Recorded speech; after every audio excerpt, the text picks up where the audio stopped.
តោះស្ដីដល់គ្នាថ្ងៃនេះខ្ញុំកំពុងចាប់ផ្ដើមធ្វើវីដេអូ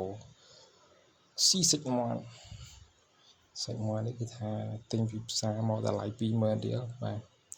ហើយយើងមានពីកំប៉ុងមួយគឺហនុមានមួយកំប៉ុងទៀតគឺកម្ពុជាបាទហើយយើងកំពុងចាត់ចែង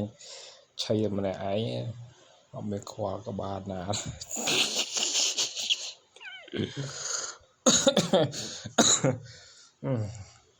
មានលុយចង់ស៊ីអីក៏បានដែរខ្វល់ចៃចឹងនេះកើទឹកកើចូលទិញមក2005នេះហនុមានមិនមែនទឹកខ្មៅបាទមិនមែនលេងសើចអីបាទគឺថាកោះ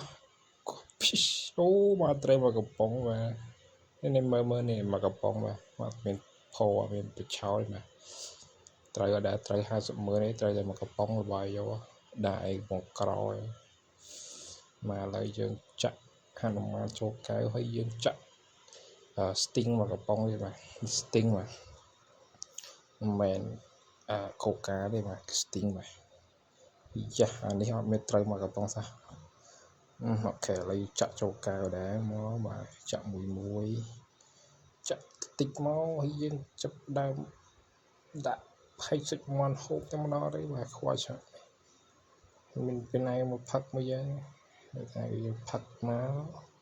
អាយជាតិចុយម្រែជាតិដាក់មកទៀតខ្វល់ស្អីលុយយើងចាយខ្លួនឯងសោះមិនចឹងហើយខ្វល់ច្រើនដែរ